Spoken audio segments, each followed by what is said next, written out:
Islamophobia, anti-Semitism, or any form of bigotry, we're going to respond. You know, I just met just yesterday with a group of LGBTQ students at Midwood High School in Brooklyn, the kids who came from all around the city for a conference. And I said the same thing to them, because they feel very often bullied, oppressed, and hurt. So hatred has no place anywhere in our schools, and we're going to do everything we can to deal with this. So I've asked my team, my team and I really have worked together to develop a comprehensive approach, to meeting this moment. That's what I called it, meeting the moment. And this approach is grounded in trust with input and feedback from the community. And it's rooted in 3 key focus areas, which are the big things for us: education, safety, and engagement. Education, safety, and engagement.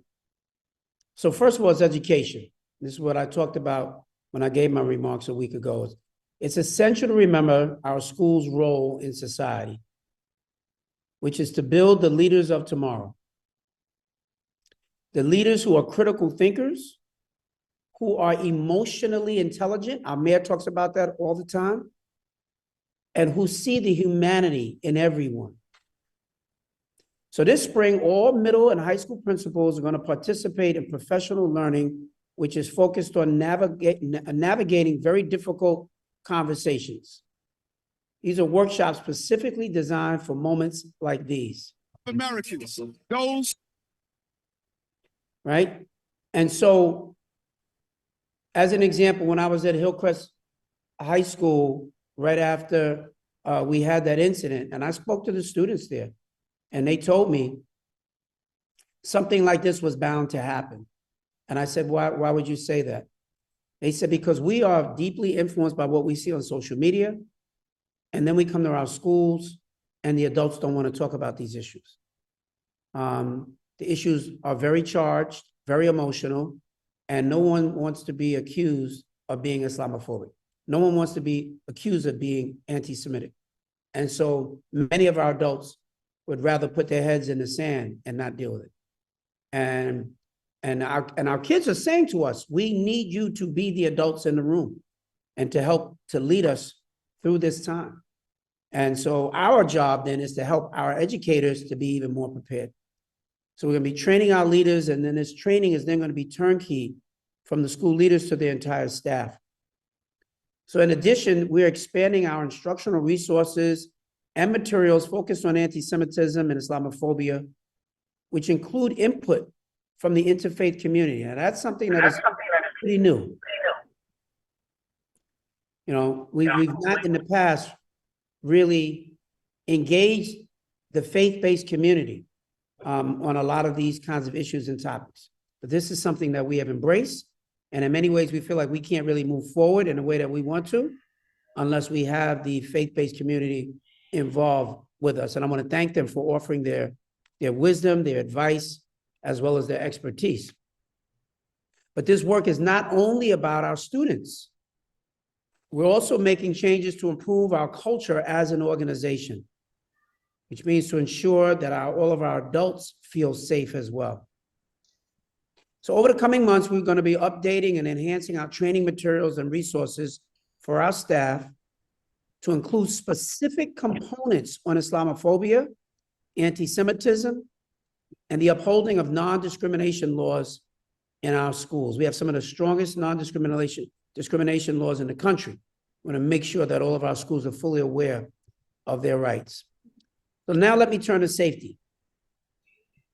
So as someone who's been an educator for over 30 years, I know that safety is a precondition for teaching and learning. And ensuring a safe environment is the first and most fundamental duty of any school system. So starting in the coming weeks, all of our principals will receive updated professional learning on safety and school climate. This includes retraining on how to apply the discipline code to respond to incidents with appropriate, direct consequences, while also providing opportunities to educate and remediate behavior in ways that help students grow. I believe very much in restorative justice and helping kids to learn and understand and grow from bad behavior and bad judgment. And there are times when we have to have those conversations, and there are other times when we also have to have more direct consequences for bad behavior as well. And we will make sure to apply the discipline code appropriately in those circumstances. I also want to say this, that additionally, coming up, February 12th through February 16th marks our annual, what we call Respect for All Week, where schools citywide plan programs and activities that combat bullying and celebrate our school's diversity. Every school, in case you didn't know this, but every school in New York City is required to appoint a liaison that's called a Respect for All liaison. That's someone who supports school culture and safety year-round, not just when we have a problem. And in anticipation of Respect for All Week, we're providing these liaisons with additional training on bullying prevention. So for students or staff who are feeling unsafe, the immediate person to turn to in your school is your school principal, first of all. You know, I want people to have to turn around and say, I'm feeling some sense of discrimination, I'm going to contact the chancellor. The first person to contact is the leader of the school, the principal, or the immediate supervisor for non-school-based staff. But if an alternate pathway is needed for any reason, families, students, or employees can do the following. And we're sending all this information out to all of our schools. They can submit a report at schools.nyc.gov/safety. I'll say that again, schools.nyc.gov/safety. Or they can call our bullying support hotline at 718-935-2288. Or they can simply email us at respectforall@schools.nyc.gov. So given our urgency on this issue, we're prioritizing investigations into anti-Semitism and Islamophobia allegations through our Office of Equal Opportunity. When we learn of incidents impacting safety in our schools, we're investigating and we're addressing these issues swiftly. This is a major priority for us. So lastly, but importantly, before we take questions, we're going to continue to listen to and engage with the community. I deeply appreciate the many conversations that my team and I have had already with leaders across the city on this topic, including the UJA Federation, Bridging Cultures, the Jewish Community Relations Council, the Muslim Community Network, Project Witness, the Council of People's Organization, the City Council Jewish Caucus, the Jamaica Muslim Center, the Jewish Children's Museum, among many others, the Simon Wiesenthal Museum. We just met with them just a couple of days ago. And in fact, in my 2 years as chancellor, we have sent hundreds of students to learn about the history of the Jewish people at the Jewish Children's Museum, led by Devorah Halberstam. And we are hoping to do more of that work with many other organizations. So in addition, I'm convening an Interfaith Advisory Council. This is really important. This Interfaith Advisory Council will support our ongoing response and help to engage the New York City faith community on our priorities more broadly. So the Reverend Jacques DeGraff will co-chair this council for me. His list of members is currently in formation, and we're structuring this group to reflect the rich diversity of both our New York City public schools community as well as our faith communities. So listen, this is New York City, and we got to recognize that the whole world lives here. For those of you who don't know, just think about this. We speak 180 different languages in our schools, 180 languages. There's no other school system in the world that comes even close to that.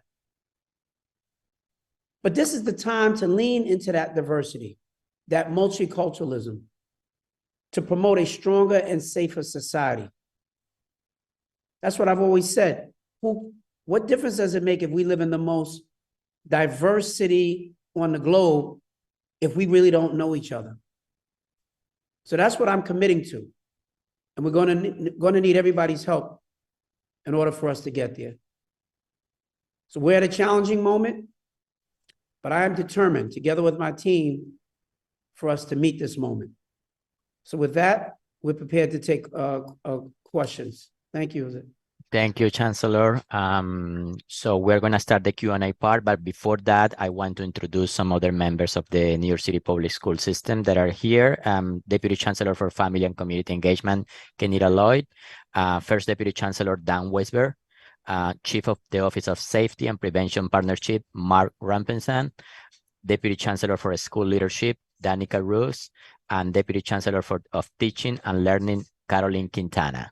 So with that, we're going to start the Q&A part of this. Is one question per reporter because we have a big attendance today. Thank you very much again.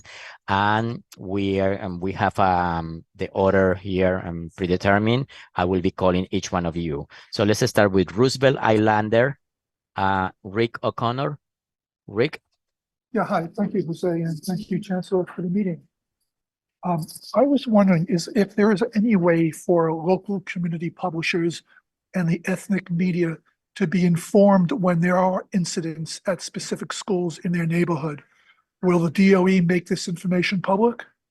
For instance, on Roosevelt Island, have there been any issues at our local school on this issue? Deputy Chancellor Lloyd, you want to? I would defer to Dan or Mark Rampersan on this Okay. one. Because we've got to be careful. There are issues of privacy here, and I think the big takeaway for us is that when these issues do rear their ugly head, we are addressing them. But we do have some significant limitations with respect to how much we share with the public, particularly with specific information about who is involved, names of students, names of teachers and other educators. There are some limitations. Some of these things get reported otherwise in the press. We always avoid the particulars around it. But other than that, Dan, is anything, First Deputy Chancellor in Weisberg, you want to weigh in?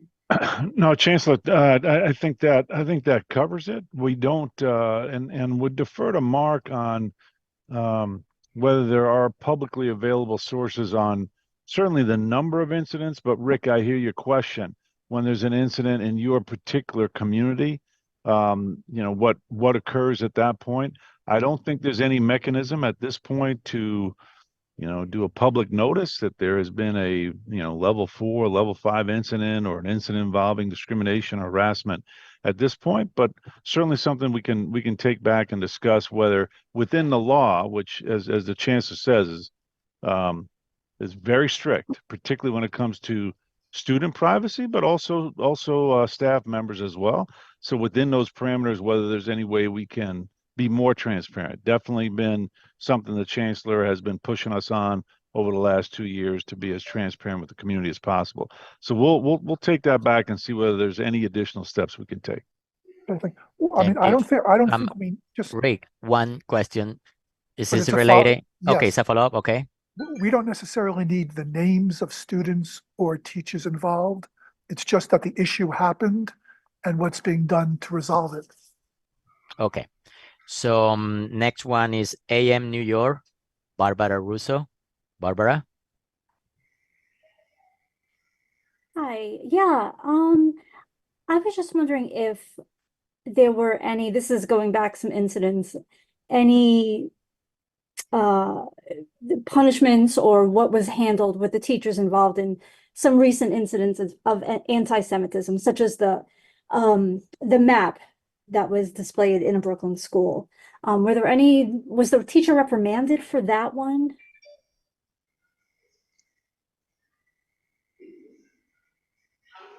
You're on mute, Chancellor. Chancellor. Yeah, Dan, I don't know if you want to speak to it again, because we always want to be careful about how much information we actually share. But I would just say suffice that the issue was in fact addressed. The map was taken down. And we don't expect to see that that happen again. Beyond that, we have to be very careful around how much other additional information we provide. But it has been addressed, yes. Thank you. Thank you. Next one is Angie Damlaki from Aluba Al Arabi newspaper. Angie? Yeah, I think you're on mute, Angie. Angie, you're on mute. Yeah, hi. You hear me Hi. now? Yes. I think for the initiative now, it's it's not like Islamophobia, it is Arab phobia. And just I want to let you know that we are like more than 22 Arab countries who talk the same language, and majority of them are Muslim. But we have Christians, we have Jews also. What I ask for this initiative is to be neutrality, and put in consideration that these students who come to the school, he was watching his relative, women, civilians killed. There is now more than 20,000 women and kids killed in Gaza. And these students who come to school, he wants somebody to hear him and, to put in consideration that he is sad, that he is angry, and he have a depression. Also, I want the parents also to share this initiative, to make for them like a connection between the school and the parents of the students. So I think, the matter will be easier. So this is, my point of view. Okay. I appreciate that. Thank you so very much for that. Mark, you may want to talk about a response to that. We work really hard to ensure that while our kids are emotionally going through this, they're seeing this play out in real time, that they have a caring adult at the school who is there to look out for them, and to show a level of empathy for them. Not to cast judgment one way or the other, but to say, I see you and I hear you, and we're here for you. That's the role we're trying to play in our schools. Ramp, you want to? Yeah, and it's very important that we remind parents that those supporting and caring adults are available and ready for our students. These are the opportunities for our students to take full advantage of the access to a caring social worker. Every one of our schools has a social worker, a guidance counselor, a school-based health clinic that offers a mental health support service for our young people, and every adult in our building is considered a caring adult and ready to support all of our students as they embark on all of these respective challenges. As the chancellor just indicated, every one of our students not only have the right to feel physically safe, but emotionally safe as well. So please remind the families that guidance counselors, social workers, our principals, our school custodians, and kitchen workers, all of these are adults who care for our children and are ready whenever they feel the need for those respective supports. So thank you for uplifting that for us. Thank you. Next one is Radio Rampa and TV, Monica Adamski. Monica, you're online.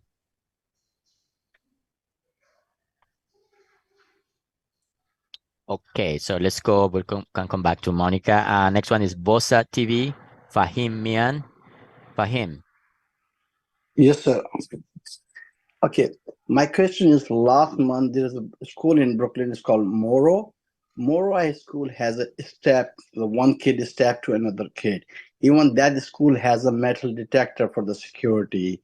My question is, what the school management or the education system is doing to stop these kind of incidents? So thank you for that question, sir. And just as a point of clarity, Edward R. Murrow is not a full-time scanning school. The unfortunate incident did transpire, which was swiftly handled by our partners in the NYPD, as well as the school staff that immediately responded to this unfortunate incident. It is not a scanning school, but there are conversations happening around enhanced safety and security measures in and around this respective campus. Thank you. Thank you.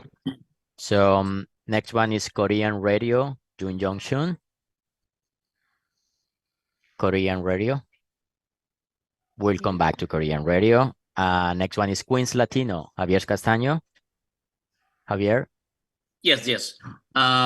Here in Queens, I have talked to a lot of parents who have told me that when they are trying to register their children for a particular school, sometimes they are being rejected, saying the school is saying that there is the space is being taken by the new immigrants looking for asylum seekers here in the city. Is that true?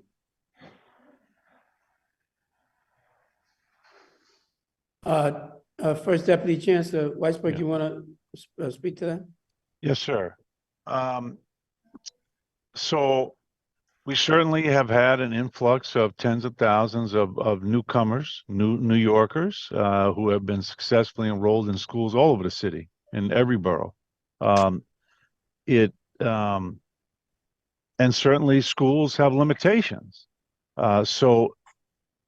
Just to be clear, newcomer families are not being prioritized for enrollment.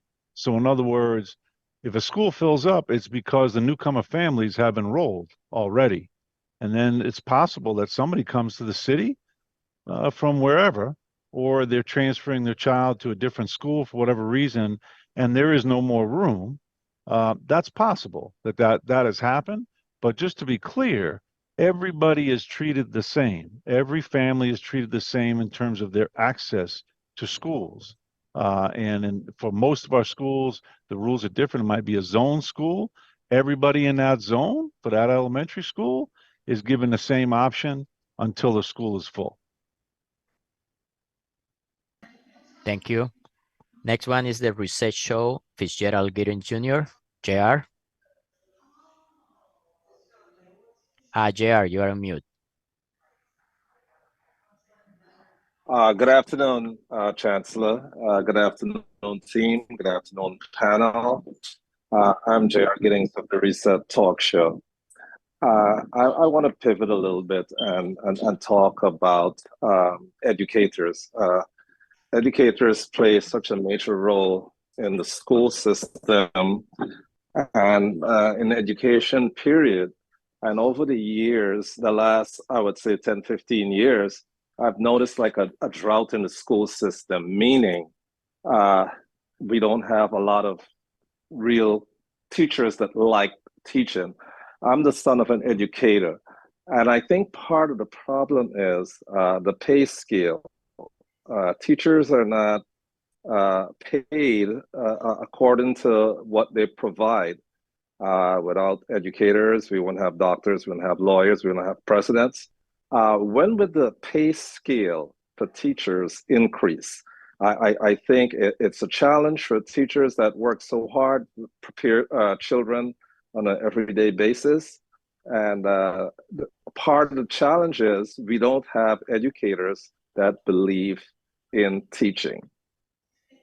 Well, I would fundamentally disagree with you on that. And I would tell you that we've got some of the best teachers in the world, but right here in our school system, and that the overwhelming majority of our teachers work hard every day, love their kids, show up every day to do the best that they can on giving kids all that they have.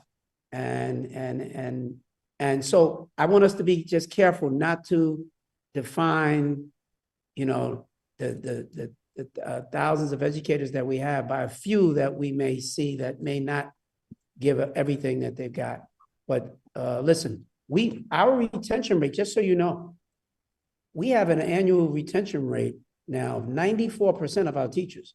So when you hear around the country around hard to keep teachers, that's not the case here in New York City. The teachers just got a brand new contract. They are amongst the highest paid public school teachers in the nation. And so they've got a pretty good deal here. Our teachers are not unhappy. Listen, you can never pay teachers enough money for what they do for our kids each and every day. Never.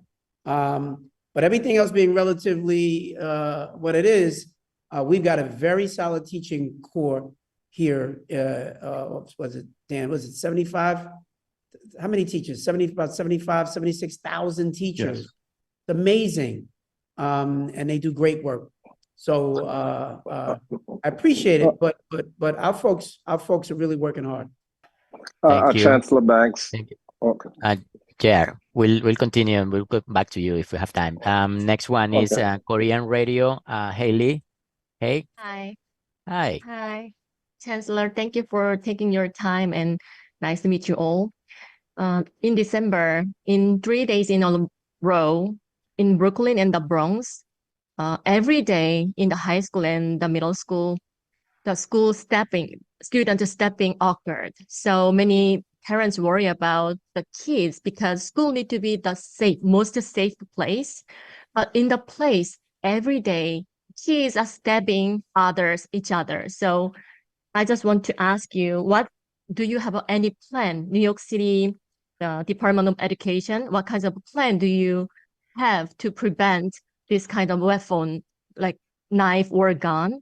And the Juvenile Act, which age is, what kind of punishment you can apply to them? Because people we saw many reports about the crime, but we didn't heard about any solution or punishment. So I want to know, what did you do for the student, who did the crime? So yeah, thank you very much for that, Ms. Lee. And we are always concerned when there's an unfortunate incident that transpires in our schools. I would push back on the notion that every day there's someone stabbed in the school or there's a violent act in our schools on a daily basis. Our schools are the safest schools in the country, and we pride ourselves on making safety the top and the highest priority, right? Because without safety, you can't have teaching or learning. There have been some unfortunate incidents that transpired in our schools during that time period of which you refer. And in each and every one of those cases, those incidents were dealt with quickly, they were dealt with swift, and the appropriate punishment was administered, right? As well as the appropriate interventions were administered. The mistake is you don't get to hear about what those supports are that are provided to not only the victim but the aggressor, nor do you get to hear, even from the police department, what level of enforcement was administered. So there's this assumption that nothing is happening. Well, I am going to assure you, as I assure others on this line, that we take very seriously incidents of violence in our schools, and we respond swiftly, and we employ a balanced discipline in every single one of those cases. Thank you. Next one is Weekly Bengali, Koshi Ahmed. Koshi. Hi, Jose. Hi, Mr. Chancellor, and everybody. Good afternoon. I was reading a newspaper yesterday, and it says that social media is like Frankenstein, a monster of our own making. And this says in New York City middle school and high school students could soon be required to receive warnings about the negative impacts of social media. Mr. Chancellor, can you just explain what type of negative impacts the social media is creating to our students, the school students? Listen, we're seeing stuff play out on a huge basis here. It's one of the reasons why the mayor is looking at this very seriously right now, together with Dr. Vassan, who heads our Department of Health. We are seeing all kinds of indicators of kids who are suffering from mental stress and mental health challenges, and much of which can be connected to social media. So we've seen kids showing up in our classes with suicide ideation at a much higher level than we've seen before. We've seen acts of kids being bullied on a regular basis through social media. We've seen where kids have become, in some ways it's crazy, right? But they become even more isolated socially from their friends because of social media. And probably the most important thing, we've seen kids be subject to a lot of misinformation because of social media and a social pressure. I'll give you an example. We've got kids who go and get on the top of subways and ride on the top of subways. We call it subway surfing. And we've lost so many kids who've been killed from that because of the pressure to engage in it through social media. People post it, they get likes, other kids are encouraged to do it. remember, we're talking about 12, 13, 14-year-old kids. They're not established in all their emotions like many of us are as adults. And they're still figuring out life. They're kids, and they're very easily influenced. And social media, I think, in many ways has been extremely irresponsible as relates to the development of our kids and what they're being subjected to on social media. I don't know how many of you as journalists have children of your own, but I imagine if you do. I have you. Yeah, you've been able to bear witness to Right. some of this yourselves, the impact of it. And it's very difficult to control. It's very difficult to control. And we think these social media companies have some level of responsibility to our kids as well here. That's So you'll be hearing more about this in the coming days from the mayor and Dr. Fassan, but we're working very closely with them. One of the things that we also recently put in place was a mental health hotline, really, for our kids, where they have an opportunity to speak to a professional counselor at a moment's notice to help them, because kids are going through so many challenges each and every day that they can't always afford to wait until we get an appointment for them, in a couple of weeks. And so this is a new development for the city as well. We're working very closely with Department of Health around that. Look, our kids are facing a significant number of challenges. It is not easy, and we got to do everything we can to try to help them. You can't teach kids to read and to learn and to do math in school if they are feeling a level of stress that is supported every day by social media. We've got to make some changes here. Oh, that's right. That's right. Thank you, Mr. Chancellor. Thank you, Chancellor. Next one, but before going to the next one, I just want to remind everybody that we also discussing today the forms of the New York City Public Schools to combat hate speech and that in the schools. So that's the topic today, but we also get another questions. We have next, we have Ozzy Heyman from Davidson Radio. Ozzy? Yes, hi. Thank you, Jose. Chancellor, I'd like to thank you for making yourself and your staff available to us. You mentioned that you're working with... Let me, hold on, before you go any further, I'm going to tell you, you all don't need to thank us. This is part of our job. We should be doing more of this. So no need to thank me. Informing you and taking questions from you so that you can inform your constituents in your communities is part of what our job is supposed to be. And so no need to thank us. We are doing what we're supposed to be doing. And I appreciate all of you as well. But please continue. I don't want to cut you. Correct. Great. Yeah. Great to hear that, Chancellor. And when you were talking in your initial opening remarks, you had mentioned that the Board of Education, Department of Education, rather, is working with students and with its staff, of course. But I think for education to be most effective, it has to involve three dimensions: the students, the parents, the staff and schools, and of course the parents. Is there any effort in terms of hate speech and hate actions, God forbid, to reach the parents and get them involved in some sort of training and some sort of education practice? I appreciate that. Thank you so much for that. Deputy Chancellor Lloyd, you want to speak to that? Sure. Thank you. Thank you for the question. And to answer it affirmatively, yes. As we have been planning to take on these trainings, we are working with our partners across various agencies and other partners to ensure that we are turnkeying this training to our elected parent leaders, which will also be expanded to our community education councils and others as well. So yes, we did specifically take care to ensure that we made these trainings available to our parent leaders.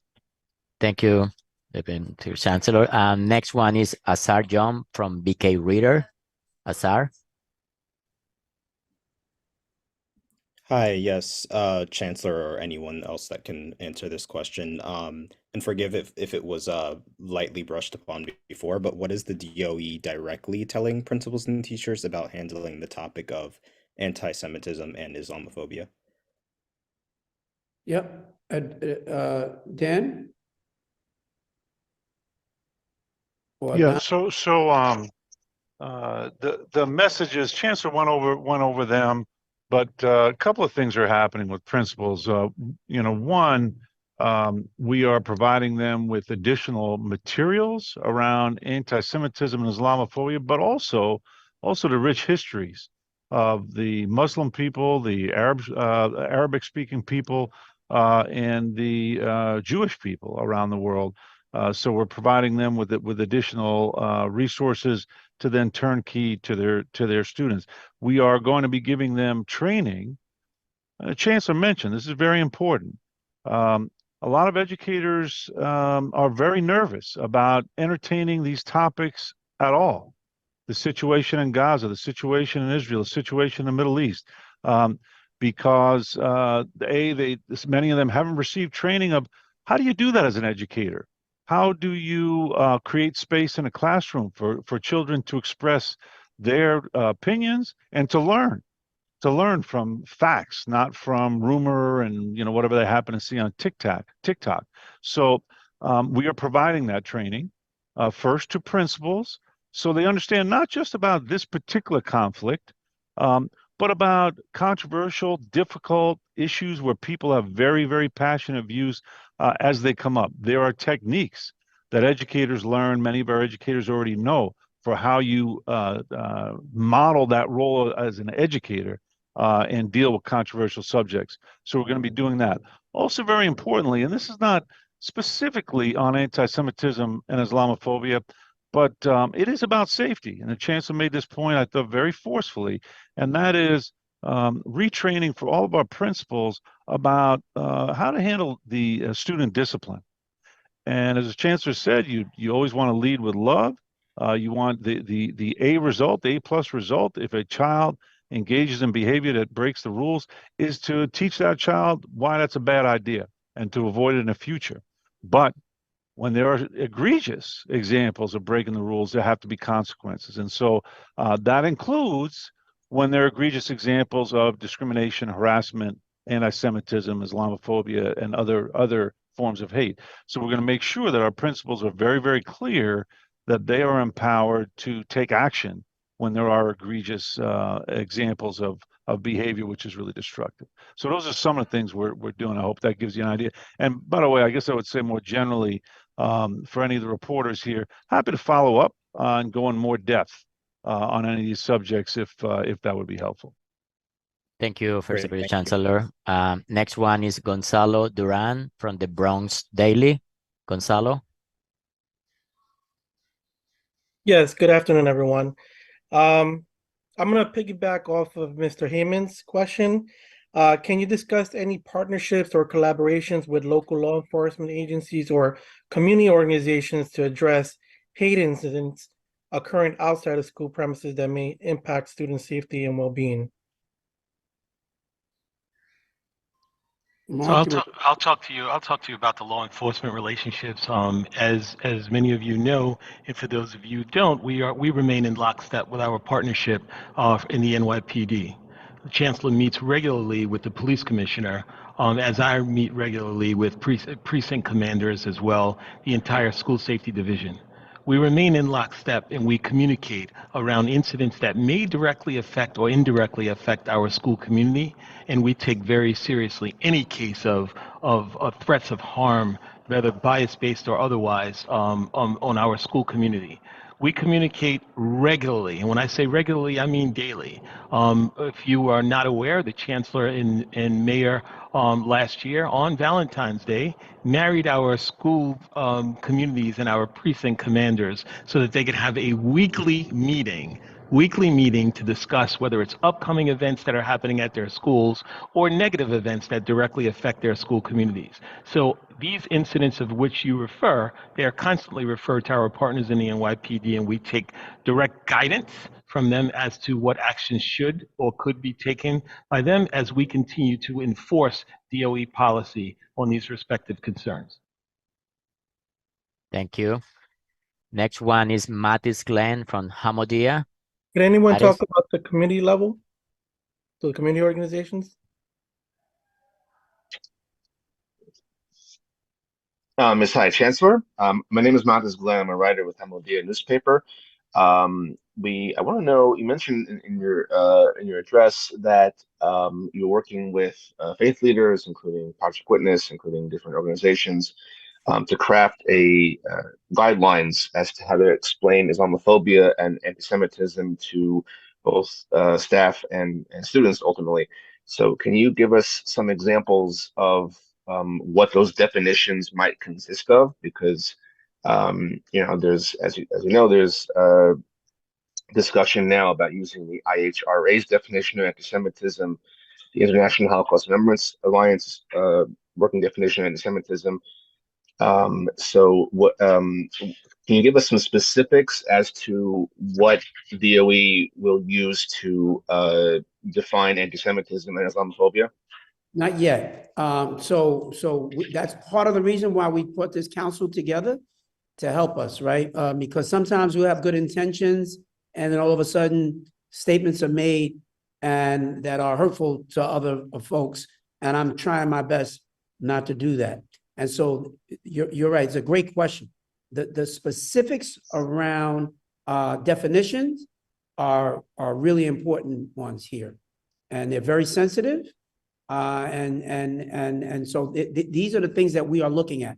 So the speech that I gave was not an end all. It was the beginning of where we are. What I'm essentially signaling to the entire system is we are in this, and we're going to do our best to try and land this in a way that works for everybody without offending anyone, which is not easy to do. It's just not easy to do. And it starts with things like what you're just talking about. How do you even define some of these issues? And so I'm learning a lot as well as my entire team. So we're just putting one foot in front of the other as we try to provide a level of guidance.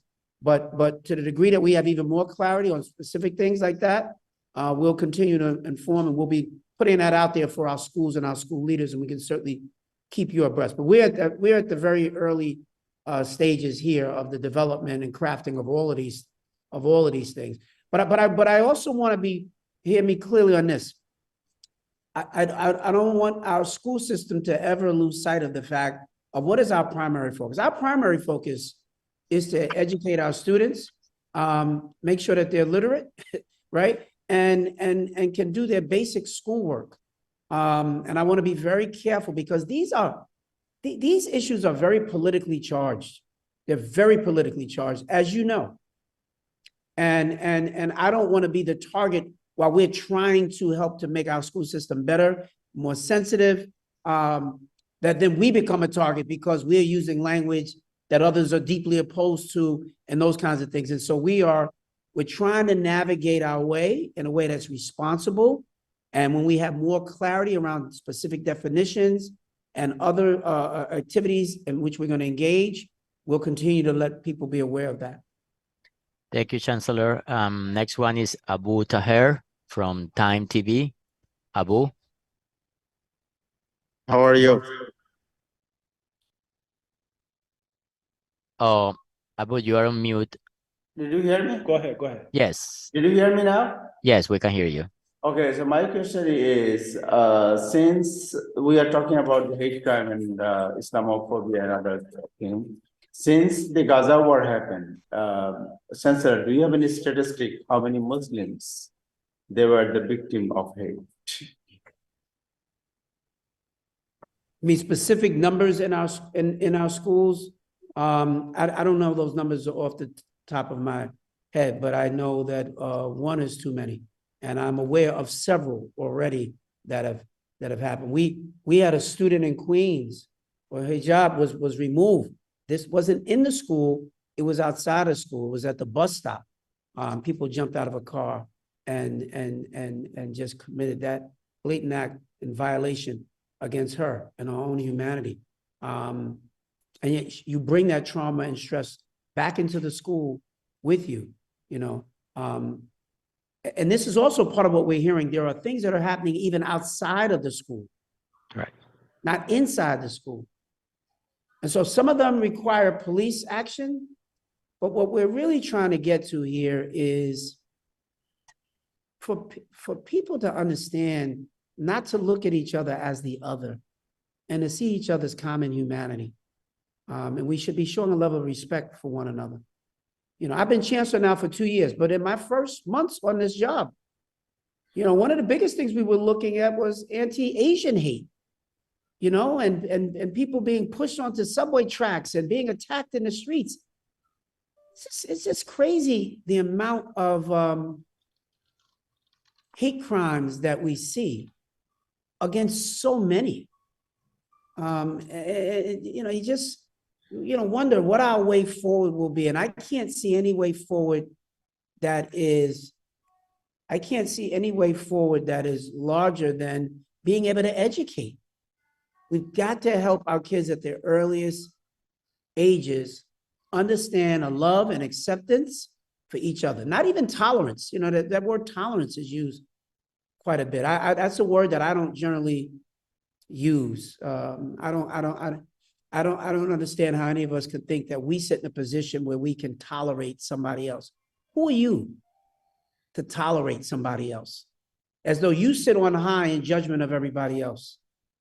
No, it should be acceptance of our common humanity and an appreciation for our differences culturally. You know, I want to be able to travel all over the world. I've traveled to many places.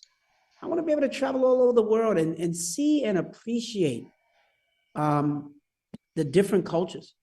And there's no place like New York City. It should be our ultimate classroom because everybody is here, right here in New York, from African nations and from Indian nations and Jewish nations. I mean, just the whole world. They're all right here in New York City. That's what makes this the most unbelievable place in the world. But I've often said that, you know, what difference does it make if we have all this diversity, if we don't really see each other and embrace one another for our differences, as well as for our common humanity? That's what our job has to be in the schools. We are not going to solve the crisis of the Middle East. That's a newsflash. You can report that. But what we're trying to do is to make sure that at least our kids learn to understand and appreciate one another and learn to love one another and don't see each other as the other. When you push somebody onto a train track because of their background, that's because you don't understand who they are and you see them as something different from yourself. When you can go and take a girl's hijab off of her head at a bus stop, that's because you're coming from a place of hate and ignorance. And I'm going to work really hard to make sure that kids understand at the earliest ages how to understand and love and appreciate one another for who we are, and I have a deeper appreciation for that. Anything else that we do beyond that is we're playing around on the margins. We're just playing around on the margins. We're talking about how many kids we can suspend, who's going to get punished for this, and all of the ways in which we can, you know, come down on people. But the ultimate way out of this is education, changing the consciousness and the mind so that we have a deeper appreciation one for another. Thank you, Chancellor. We have a few more minutes. The last question goes to Sunu Afric Radio. El Hari now. El Hari, are you online? Yes, I'm here. Thank you, Jose. Chancellor, I really wish everybody could think the way you think. The question is this: we would like to know how's the new migrant, as you said early on, over 180 languages. There's new migrant right now. We would like to know how they're doing right now in school. And when it comes down to the bullies, sometime a bully will get suspended for a day, come back the next day, showing the other kid that it's okay. We'd like to know. Thank you. So Dan, you can speak to that. That's the second one.